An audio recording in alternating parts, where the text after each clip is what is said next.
तो एक दिन क्या हुआ, मैया यशोदा अपने लाला को दूध पिला रही है।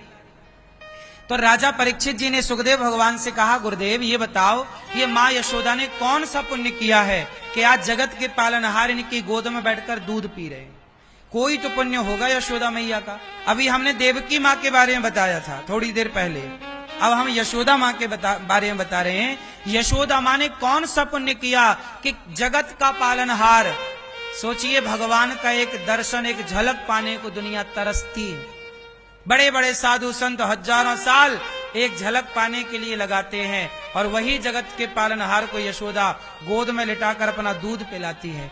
कितना भाग्य है ना माँ यशोदा का, क्या पुण्य है। आओ जानते हैं। ये माता यशोदा पिछले जन्म में माता धरा थी। इनका नाम था माता का, आज इनका नाम है यशोदा। पिछले जन्म में नाम क्या था? धरा। ये जंगल में लकड़ियां बीनती थी, काटती थी सूखी लकड़ियां, और ला करके इनके पति, जिनको आज नंद बाबा कहते हैं, इनके पति का नाम था द्रोण। पिछले जन्म में नंद बाबा का क्या नाम था? द्रोण। और यशोदा का नाम, मैया का नाम धरा। ये दोनों पिछले जन्म में भी पति पत्नी थे, और साथ में ये जंगल की लकड़ियां काटते, बीनते, समेटते और बाजार जाते, लकड़ियां बाजार में बेचते, और जो पैसा मिल जाए उससे साधु संतों की सेवा करते। मैया यशोदा अपने हाथ से भोजन बनाती, मतलब धरा माता अपने हाथ से बनाती और साधु संतों को पवाती। भगवान को भोग लगाएं और पवाएं, भोग लगाएं पवाएं, और जो बच जाए जूठन, साधु संतों का बचा प्रसाद, वो दोनों पति पत्नी पाकर और भजन करते। गृहस्थ में थे लेकिन दोनों भगवत चिंतन, केवल भगवान, एक भगवान के सिवा कोई नहीं। अब होते होते क्या हुआ, इनकी भक्ति के चर्चे चारों तरफ फैले। बड़ी दूर दूर से साधु लोग इनके घर आने लग गए कि हमें कहीं भोजन मिले ना मिले, धरा के घर में भोजन जरूर मिलेगा। एक दिन क्या हुआ कि भगवान इनकी परीक्षा लेने के लिए आए। हर भक्त की परीक्षा भगवान लेते जरूर हैं। अब जब भगवान आए तो साधु बनकर आए, 8-10 साधु आए। यशोदा मां संतों को भोजन करा के, संत लोग चले गए, और भोजन करा के माता लगभग 1 बजे दोपहर, लगभग 1-2 बजे तो खा पी के आदमी बर्तन साफ कर लेता। मैया भी बर्तन धुल रही थी, धरा सारे बर्तन धुल रही हैं कि कल, अच्छा वो सवेरे भोजन बनाती, दोपहर को संतों को भोजन बना के कराती, और 12-1 बजे तक भोजन करा के, और वो बर्तन धुल के फिर जंगल की तरफ चली जाती, 1-8 घंटे विश्राम करती, और दोपहर के बाद वो जंगल जाती, जंगल में लकड़ियां समेटती, लकड़ियों का गट्ठा बना के बाजार में जाती, और बाजार में बेच के जो पैसा मिलता तो राशन खरीद के ले आती, और फिर दूसरे दिन फिर वही संतों का भोजन। अच्छा, माता धरा के पास इतने ही पैसे हुआ करते थे कि वो 8-10 संतों को भोजन कराए। अब 8-10 संतों को भोजन करा चुकी, संत लोग जा चुके।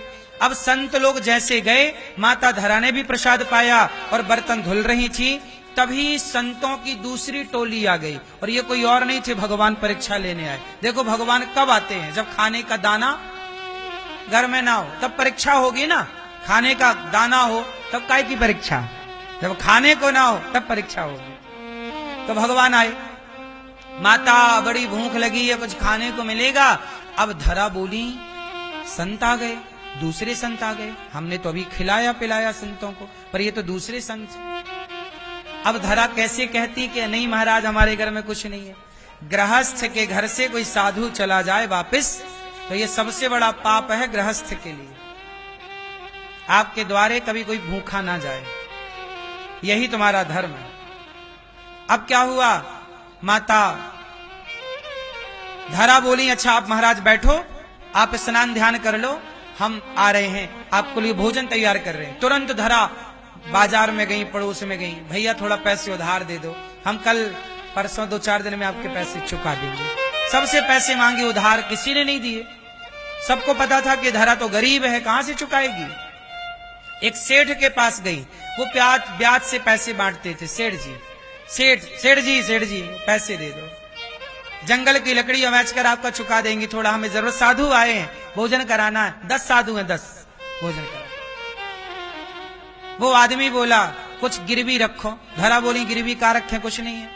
अच्छा तो एक काम करो, वो आदमी ना सेठ नियत का बड़ा खोटा, धरा माता बड़ी सुंदर थी, जवान थी, इनको देखकर ना वो मोहित हो गया और माता धरा को देखकर उसके मन में गलत गलत विचार आने लग गए। उसने बोला कि मैं तुम्हें पैसे तो दूंगा, पर बदले में तुम अपने स्तन हमें दे दो। अब तो माता धरा समझ गई कि ये तो खोटा आदमी है, मेरे स्तन मांग रहा है। पर धरा करती क्या, कुछ है नहीं, समय भी नहीं है, साधु बैठे भूखे प्यासे, वो कह रहा कि तुम अपने स्तन हमें दे दो। माता धरा बोली भैया संतों को भोजन उधार मांग रही हूं, पैसे दे दो, जाओ बाहर, हमें नहीं देना पैसे, जाओ। उसने भगाना शुरू कर दिया। अब माता धरा क्या करती, चल ठीक है तू मेरे स्तन ले ले। अब तो वो आदमी बड़ा प्रसन्न हो गया, बात बन गई, पैसे लाए, उसने बहुत सारे पैसे रख दिए, बोले ले ये पैसे ले लो, अपने स्तन दो। माता धरा बोली ठीक है, तुझे मेरे स्तन ही चाहिए? हाँ हाँ स्तन चाहिए।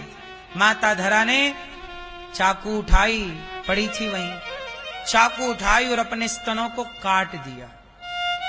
तुझे मेरे स्तन चाहिए? काट करके उसकी हथेली में अपने स्तन ये ले, तो स्तन ले ले, ये मुझे पैसे दे, संत खड़े हैं भूखे। उतने ही पैसे उठाए माता ने जितनी जरूरत थी, बाजार गई, साग सामान खरीदा, आटा दाल, साग सब्जी बनाई, पूड़ी बनाई, जो भी प्रसाद बनाया और संतों को परोसा, तो उनके शरीर से ना खून ही खून गिर रहा। अब स्तन कट जाए, इतनी चोट लगे जितना खून गिरता है, और इतना बड़ा घाव, जब 2 घाव हो गए तो कितना खून गिरे, पूरी साड़ी लहू से भीगी। माता ने वैसे ही में बनाया, देखिए जरा, शरीर में दर्द है, इस बात का दर्द नहीं है, दर्द इस बात का है कि मेरे द्वार से कोई साधु भूखा ना चला जाए, ये धर्म है, ये धर्म है। माता धरा ने उसी हाल में प्रसाद तैयार किया और प्रसाद तैयार करके संतों को परोसा। संतों ने कहा मां धरा ये आपके खून कैसा? महाराज आप भोजन करो। नहीं, संतों ने कहा पहले बताओ ये खून कैसा। तब पूरी राम कहानी बताई कि आपके लिए भोजन नहीं था, मैंने मांगा, उसने कहा कि अपने स्तन देने पड़ेंगे। मैंने कहा ये चमड़ा ही तो मांग रहा है, दे देते, काट के दे दिया। तब वो साधु संतों से कोई और नहीं, साक्षात भगवान श्रीमन नारायण प्रकट हो गए। वाह माता, आपने साधु सेवा के लिए अपने स्तनों का दान किया, अगले जन्म में अब हम आपके ऋणी हो गए। देखो, जब कोई भक्त दान करता है तो ऋणी कौन होता है? भगवान। भगवान बोले आपने साधु सेवा की तो अब हमको ऋण चुकाना पड़ेगा। आपने स्तनों का दान किया, अगले जन्म में हम आपके बेटे बनकर आपका दूध पीने आएंगे, आपका ऋण चुकाने आएंगे। वही धरा यशोदा बनी और तब भगवान मैया का दूध पी रहे हैं, क्योंकि तुमने अपने स्तनों को काट कर दान दिया था सेवा के लिए। तुम्हारे स्तन पवित्र हैं क्योंकि सेवा के लिए तुमने काट कर दे दिए। इसलिए माँ का, देवकी का दूध नहीं पिया, यशोदा माँ। इसलिए सेवा आप करते हो, ऋणी भगवान होते हैं और भगवान हर सेवा का ऋण चुकाते हैं, क्योंकि हर रूप में भगवान है। आप किसी भूखे को भोजन कराओगे तो आप जितने प्रसन्न होंगे भूखे को रोटी देकर, खाने वाला जितना प्रसन्न होगा पेट भर के, उससे कई गुना ज्यादा भगवान प्रसन्न होते कि आज मेरे भक्त को किसी ने रोटी दी। भैया तूने मेरे भक्त को रोटी दी है, अब मैं देख तेरी व्यवस्था करता हूं। भगवान ऋणी होते हैं। इसलिए कहता हूं, माता धरा की जब मैंने पहली बार ये कथा सुनी अपने गुरुजनों से, तो ये कथा ने मेरे जीवन में बड़ा प्रभाव डाला। ये कथा ने, जो कथा मैंने अभी आपको सुनाई माता यशोदा वाली, मुझे लगा कि साधु सेवा कितनी अच्छी है। ना मैं जप करना जानू, ना मैं जप तप करना जानू, ना पूजा जानू, ना पाठ जानू, ना ज्ञान जानू, ना कुछ जानू, कुछ ना जानो साहब। लकड़ी बेचकर साधु सेवा ही तो करती थी धरा, बस।